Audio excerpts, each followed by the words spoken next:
Hi Earth Angels! Kamusta? Ito po si Divine Tarot 888 para sa yung General Tagalog Tarot Reading. Love message para sa araw na to. Kamusta kayo guys? Comment present para alam kong nanonood kayo. Oh my gosh. So, unang card, distance, separation, space, blockage. So, nung nakita ko tong card na to, I was like, LDR to. So, OMG talaga. So, may person dito na hinahanap-hanap ka niya, namimiss ka niya, magkalayo kayo. Kaya, andun yung nananabik siya sa'yo. Yan yung narinig ko eh. Namimiss ka nitong person na to.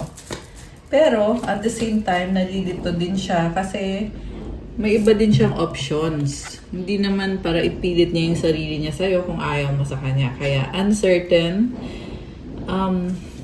Kasi, parang part of this person, babae man to o lalaki, wala kasing gender dito since this is a general reading.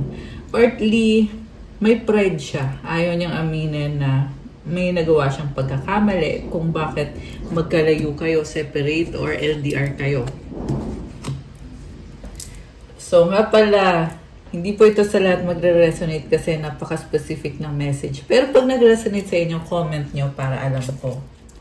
Sa bottom of the deck, oh my gosh, beginnings. Try again, new direction, start over. Definitely, gusto niya magkaroon ng chance ulit sa'yo at gusto niya magkaroon ng growth. Actually, nag-grow na nga siya dahil dito sa connection na meron kayo or nagkaroon kayo. So, natututo siya. Okay? Mukhang sa'yo lang din siya nakaranas na magkaroon ng mga lessons in life. Nagkakaroon na siya ng stability sa sarili niya unti-unti. Loyalty, trusting, reliability, believing. Oh my gosh. Tingnan mo yung dog dito sa card. Para siyang, hindi naman sa sunod-sunuran, but gusto niyang i-please ka. Ando na nga yung loyal siya sa'yo. Hindi niya kayang bitawan itong connection na to. Hindi niya kayang mawala ka. So, parang kinukumbinsin niya yung sarili niya na mas magtiwala pa, mas magbigay pa ng pagmamahal. Siguro nga yun yung pagkukulang niya sa'yo. Hindi siya nagbigay ng 100% niya sa relationship or sa connection na nagkaroon kayo or meron kayo. Perspective, better off, happiness, clear headspace. So guys, nagbago yung tingin niya sa sitwasyon kasi naliwanagan siya. Kaya merong bagong simula or gusto niya mag-try ulit. Kasi na-realize niya na dapat pala naniwala siya sa'yo, nagtiwala siya sa'yo. So, nagsisisi siya. Okay. Abandoned, left out, walked away cold. Iniwanan ka niya eh. Iniwanan ka niya sa ere. Pero mukhang baliktad na yung sitwasyon. Ikaw yung nang iwan sa kanya. Past life, deja vu, o diba? Repeated patterns, karmic lessons. So, this is a karmic lesson. Yung pang-iiwan na ginawa niya sa'yo, bumalik sa kanya, bumaliktad, and I'm hearing it backfired. Pwedeng maraming beses na niyang ginawa sa'yo to dati, repeated pattern, so paulit-ulit ka niyang iniwan. At ngayon, ikaw na yung nanlamig sa kanya, you left them, you walk away, naging cold ka na ngayon.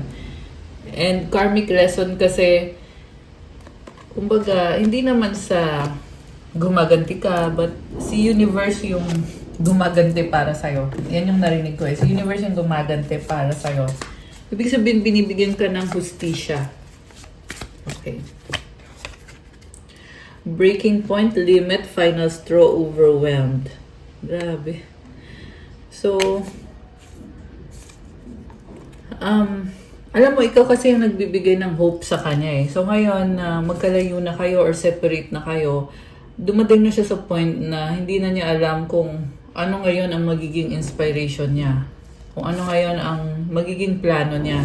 Kasi ikaw yung nagbibigay ng direction sa kanya. Kaya sobra siyang broken ngayon. Shattered, heartbroken, destroyed. Yung ego niya talagang winasak yung ego nitong taong to. Okay, one more card. Boundaries, no drawing the line enough. So, may boundaries ka na hindi ka na niya ma-reach or hindi na niya magawa yung mga dati niyang ginagawa sa'yo. Kung dati, sobra siyang komportable kasi lagi kang andyan. Ngayon, may nakaharang na boundary. So, ayun, parang Great Wall of China. Kasi tingnan mo ito nasa picture, di ba? Great Wall yan eh. So, ibig sabihin, wala na siyang magagawa. Kasi you are guarded. Sobra ka ng guarded ngayon. At mukhang nag-say no ka na dito sa taong to. Sinabi mo na tama na, ayaw mo na. So, alam mo, nakikita ko kasi dito sa person na to, ayaw niyang sumuko, medyo matigas ang ulo. Okay?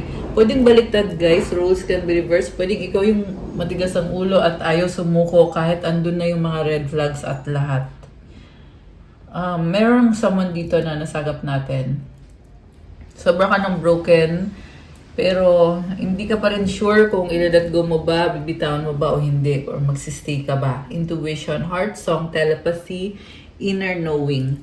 The reason kung bakit ka nagdadalawang isip, kasi ramdam mo na meron kayo nitong spiritual na connection, inner knowing, na hindi mo maipaliwanag, sa kanya mo lang naranasan to. So guys, let me tell you, hindi porket sa kanya mo lang naranasan yan ay ipipilit mo or magsistay ka kahit hindi healthy or kahit toxic. Kailangan gamitin mo pa rin yung utak mo, wag naman puro intuition na lang, di ba? Kasi ang soulmate ay hindi naman kailangan na magkatuluyan kayo. Pwede yan nakilala mo lang siya kasi tutulungan ka niya or tutulungan mo siya, may tuturo kang lesson sa kanya or siya yung may tuturong lesson sa'yo or madalas pareho kayo. May purpose kung bakit nagkakilala kayo, pero hindi rin pala kayong magkakatuluyan sa huli.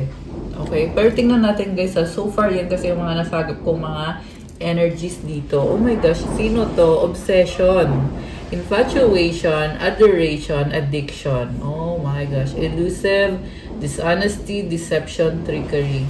Oh my gosh. Divine Masculine.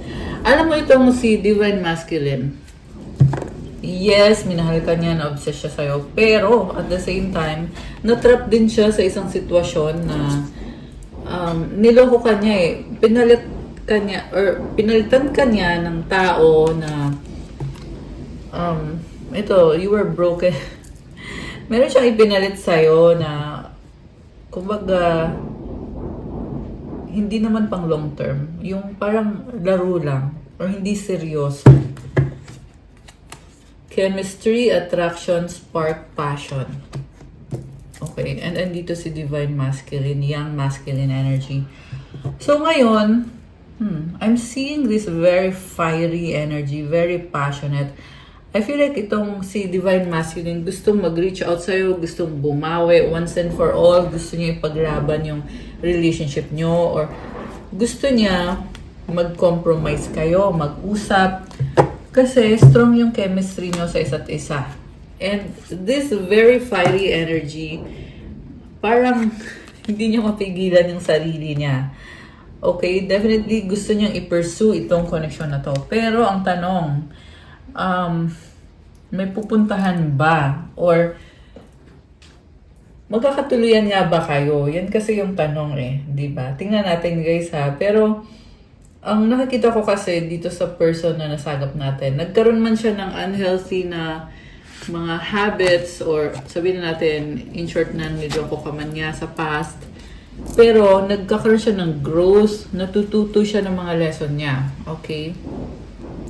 And then sobra siyang down kasi feeling niya na hindi ka na niya makontak or meron kasi dito, binlock niyo siya or feeling niya wala na ngang chance kasi nga may distance, magkalayo kayo. Pwedeng nag-asabalutan kayo guys. may naglayas dito at hindi ka na niya mapuntahan. Okay. So, gusto kong tingnan, ano bang mga energies ang connection sa inyo? Pa-like po ng video kung hindi nyo pa nalalike. Kailangan ko yung mga likes nyo guys. Comment and subscribe.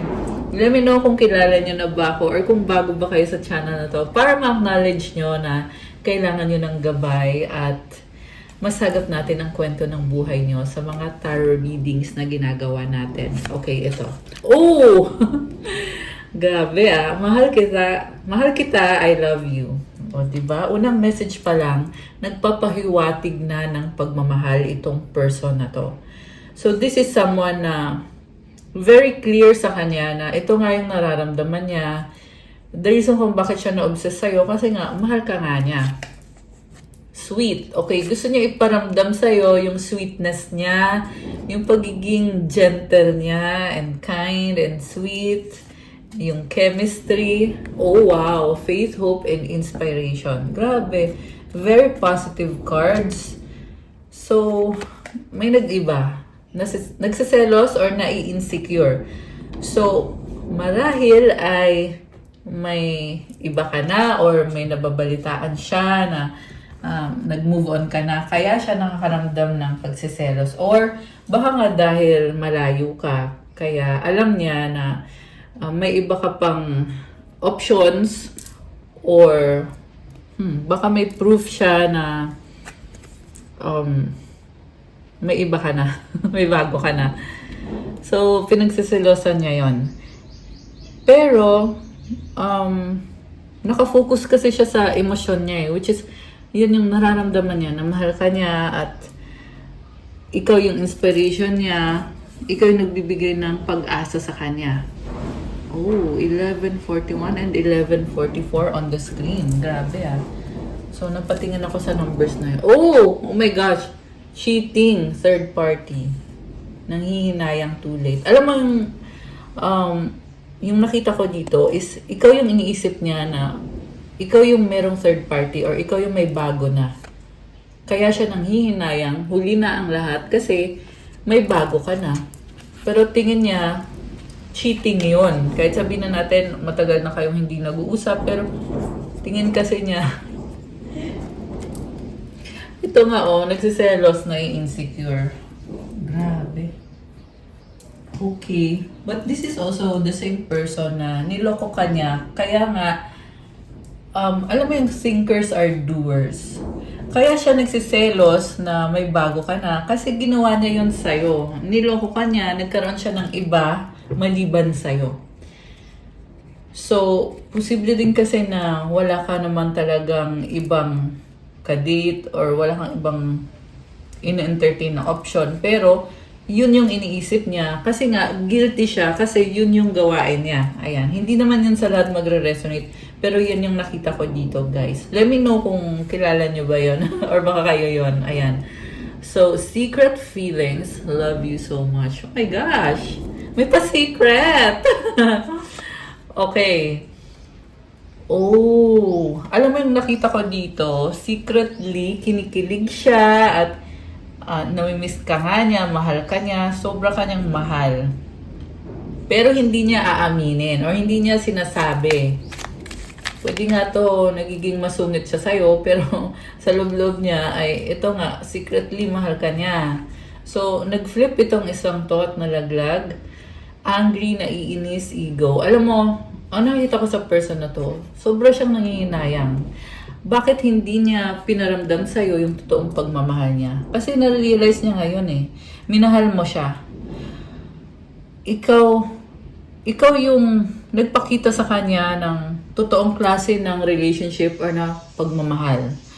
Pero hindi niya ibinalik sa'yo or nagkulang siya sa'yo. Kaya siya ngayon nagagalit sa sarili niya dahil sa naging egoistic siya. Grabe. Sobra yung panghihinayang niya, guys. Kasi, alam niya na minahal mo siya. Mukhang ngayon lang niya na-realize kung kailan nagkaroon ka na ng boundaries. Kaya siya ngayon nanghihinayang. Ngayon lang siya nanghihinayang.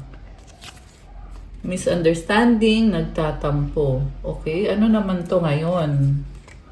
Okay, tingnan natin. Mutual understanding. Okay. So, I feel like tinatry niya talagang magkaroon ng chance sa'yo. Yan yung nakikita ko dito eh. Kaya sinabing mutual understanding. Parang tinatry niya na magkaroon ng something sa inyo. Pwede kasi itong mag-uusap kayo or nag-usap na nga kayo at gusto niya magkaroon ulit ng connection. Not just any connection, but special. Diba? Sweet. Sweet nga kasi. Ayan, oh. Thank you. Next. Pero, parang sasabi mo dito na ayaw mo na nga kasi nga niloko ka niya in the past. So, it's a no. Ayan. Nakakaloka. So, syempre, naranasan mo na yung niloko ka in the past, di ba? So, ba't mo pa bibigyan ng chance? Kumbaga, alam mo naman kung anong ugali nitong taong to. Alam mo na kasi naranasan mo na. So, ba't ka pa magsasayang ng oras? Grabe. Okay. So, at least alam natin. Alam natin yung mga energies behind dito sa reading natin ngayon.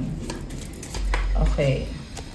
I couldn't give to you like I wanted to because I'm still healing from my past. So, ito yung naging dahilan niya. Pero syempre, niloko ka naman niya talaga. Diba? Pero ito yung iniisip niyang dahilan kung bakit niya nagawa yun. Na nag-heal siya. Kasi nasaktan siya in the past. Pwede yan, may childhood trauma siya. This can be anything na pinagdaanan niya at hindi niya alam kung paano i-heal yung sarili niya, how to cope up dahil sa sobrang stress. And, ayan, pero like I said, syempre, niloko ka pa rin. And then, I'm going to put a ring on it when the time is right. Ayan. Alam mo, ang nakita ko dito sa person na to, strong siya eh. Kasi kahit na naging down siya, pero gusto niyang bumangon at lumaban ulit. Kaya sinasabi dito, I'm gonna put a ring on it. Kasi gusto niya pa rin na mag-settle down with you. Okay? Ibig sabihin, alam niya sa sarili niya na yun nga yung dapat niyang gawin na mag-propose sa'yo or mag-settle down kayong dalawa. Oh, yes, I was cheating. Okay. So, ito na nga, parang may pag-amin na, oo, nag-cheat siya sa'yo, pero ikaw talaga yung gusto niya makasama ng panghabang buhay. So, sobrang clear ng mga messages dito na na-pick up natin today. I miss making love to you. I will do anything just to hold you again. So, ayun, ito nga kanina ko pa sinasabi na namimiss ka nga nitong taong to at gusto ka niya ulit makasama. Okay? Pero, you know what? I feel like kung gusto niya talaga ng isang healthy na connection or relationship, hindi naman to minamadali. Kasi, nasense ko din dito yung parang feeling na nagmamadali siya, na gusto niya agad na magkaroon agad kayo ng kasunduan, ng commitment, wedding. Ayaw na niyang mawala ka. Okay? Pero I feel like masyadong nagmamadali. Although, tama lang din naman yun na ipaglaban niya yung connection ninyo. Pero, at the same time, magdududa ka eh. Bakit masyadong mabilis? Bakit parang sobrang nagmamadali? Diba? I love variety, but there is something about you I just can't resist. Ito na nga, ito yung dahilan kung bakit siya nagmamadali. Kasi marami na siyang na-experience, pero ibang-iba ka. So, yung sinasabi dito na variety, ibig sabihin, marami siyang naging karelasyon. At ikaw lang yung nakilala niya na nagparamdam sa kanya na kailangan niya ayusin yung sarili niya. Ayan, kaya ito na nga, inaamin niya na nag-cheat siya sa'yo, marami siyang pagkakamali, pero at the same time, gusto niyang bumawi, gusto niyang mag-settle down with you. I effed up, I don't know what to say to you or how to make this right. Grabe. So, sobra siyang naliliwanagan eh, kaya Naisip niya, paano ba niya sasabihin yung mga gusto niya sabihin? Paano ba niya itatama yung mga pagkakamali niya? So, parang naisip niya kung pwede lang bawiin yung mga sinabi niya o yung mga ginawa niya. Kaya lang hindi niya alam kung paano. I pretend like I don't care, but it's quite the opposite. My feelings for you are a little bit obsessive. So, okay. Nagkukunyari pa siya. Okay. So, ngayon nakikita ko ready na siya, pero ngayon hindi na siya ulit ready. Kasi, bakit siya nagkakaganyan? Mukhang kinakabahan siya. And then, I don't care what people think anymore. I've been given bad advice. I'm listening to my intuition. I know you are the one. Okay. Ibig sabihin, marami yung tao sa paligid niya na nagiging dahilan kung bakit hindi nag-work out yung relationship nyo or yung connection ninyo. Kasi pinakinggan yung ibang tao, yung mga maling tao, yung pinili niyang pakinggan. Pero ngayon, natatauhan na din siya kung sino yung taong dapat niyang pakinggan at yung hindi dapat. Okay, kaya lang. Okay, I get it. Hindi niya maamin sa sarili niya na, yun nga, gustuhin man niya na magkaayos kayo, pero meron talaga mga tao sa paligid na ito talaga yung pinakadahilan kung bakit hindi pwedeng maging kayo. And yes, I am hearing third party. Okay? May mga nagko-comment dito guys na third party na naman. Kasi ayaw nila marinig na may third party yung person nila. Or baka wala naman talaga. Kasi tandaan niyo po, hindi po talaga ito sa lahat magre-resonate. Okay? Pero yung nakikita ko kasi dito, yun yung sitwasyon. May ibang readings tayo na walang third party. Okay? Pero mas madalas meron. Okay? Tingnan niyo po sa channel, marami pa po tayong ibang mga timeless na mga love reading. Kasi pag timeless, ibig sabihin pwede panoorin ulit kahit buwan na yung nakalipas or mga ilang weeks na yung nakalipas. Okay. Anyway, so back to this reading. Ito na nga eh.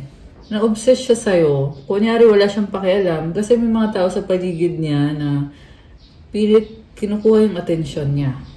Okay. Pero this person is torn.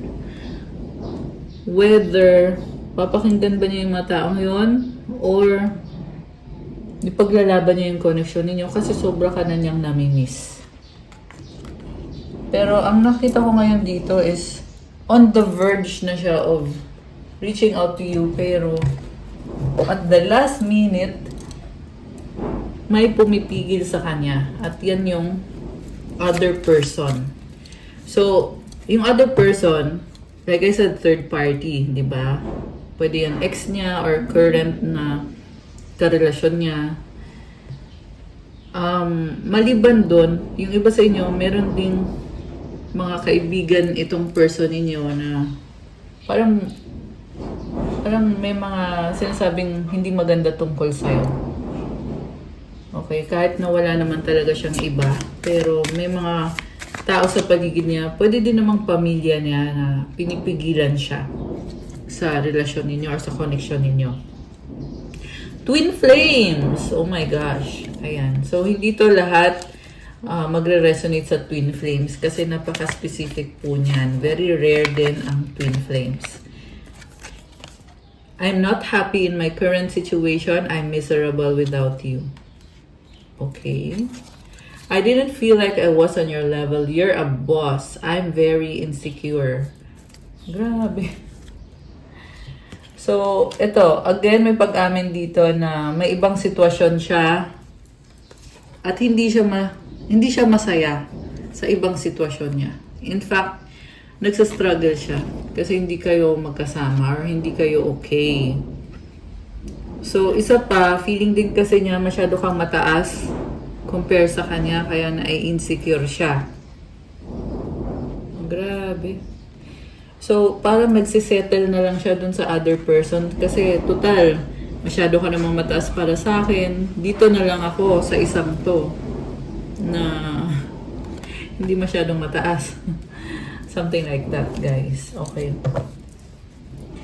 So, twin flame or soulmate mo siya, ibig sabihin, ramdam niya na may connection kayo on the spiritual level, pero napadbad siya ngayon sa isang sitwasyon na hindi siya makaalis. Kahit ang totoo, ikaw talaga yung gusto niya makasama or makatuluyan, pero andito siya sa sitwasyon na yan, na hindi siya masaya.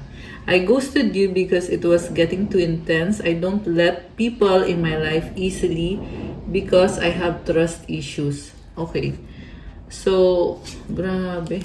May insecurity siya, may trust issue din siya. Ayan.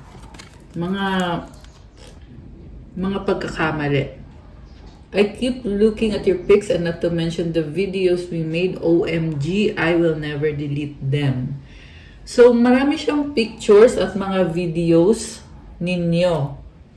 Okay? Palagi niya yan tinitingnan kasi nga nami-miss ka niya. So, tingnan natin, anong advice sa'yo galing sa mga angels mo? Ayan. Okay. Tingnan natin.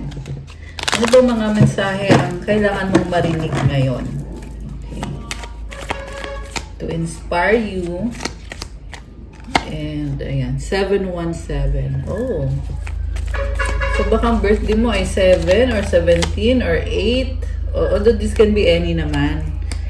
Okay. Life purpose. Crown chakra. Unicorn. Okay. Ibang-iba ka. Kasi dito sa unicorn, talagang wala kang katulad. Ibang-iba yung personality mo. You are also gifted. Prayer life. So, dahil nga sa iba ka, kailangan mo magkaroon ng prayer life kasi ito yung nagpapalakas sa'yo. Yan din yung tumutulong sa'yo para ma-achieve mo yung life purpose mo. So, nagbubukas yung crown chakra mo. You're going through spiritual awakening. Soulmate. So, I feel like ito yung pinagdadaanan mo ngayon. Something about your soulmate na lumalakas yung intuition mo dahil nga sa nakilala mo yung soulmate mo. Pero, hindi ibig sabihin nun na siya na yung makakatuluyan mo. Andyan lang siya para tulungan ka na lumakas yung intuition mo at ma-recognize kung anong gift ang meron ka. Good vibes, ayan. So, magandang balita tong good vibes. Ibig sabihin, happy lang. Masaya ka, kahit ano man ang nangyayari, pero masaya, di ba? Creativity and trust God. Ayan. So, i-claim nyo to guys. Comment, I trust God. So, itong creativity din ang nagdadala ng abundance sa buhay mo. So, pwede yan. Very passionate na energy. Na you may be a creator. You create something. Ayan. So, ano pa? 3-0. This is a new beginning. So, I'm hearing na magtiwala ka kay God sa bagong simula na ito. Ayan, spiritual awakening. Kakasabi ko lang. Infinity. Okay. You attract kung ano yung the things that you put out to the world, bumabalik sa'yo. Yung mga blessings na sinishare mo, bumabalik din as blessing papunta sa'yo. So, ayan. Okay, andito pala yung alaga kong pusa. Kaya medyo maingay yung background ko ngayon. Anyway, eat, pray, love. I feel like sobrang kang kalmado. Ang kailangan mo lang gawin is magdasal at enjoy yung buhay mo. Diba? 777. Ayan, okay. Wait guys. So, may guest tayo. Ito yung aking alaga. Okay. Ayan, naupo na talaga siya dito. So, be still and know that I am God. This is a very important message. Sinasabi ni God sa'yo na kalma ka lang. Kasi ako si God, kahit ano, pwede kong ibigay sa'yo. Kasi makapangyarihan si God at siya yung nasusunod talaga. So, ibig sabihin, huwag kang mag-alala. Okay? Pero syempre, you need to pray. And ang pinaka-message kasi nito is to surrender everything to God. Kasi aalagaan ka niya. Siya ang bahala sa'yo. This is Psalm 46:10. Okay. So, ang gwapo naman ng guest natin. You have angelic presence. Ayan, guys. So, comment, thank you, angels. Thank you, angels, for being with me. And you have 2 Corinthians 5:17. Therefore, if anyone is in Christ, the new creation has come. The old has gone, the new is here. Wow, guys. Comment, the old has gone, the new is here. Comment, thank you, Jesus Christ, and thank you, angels, for being with me always. Ayan.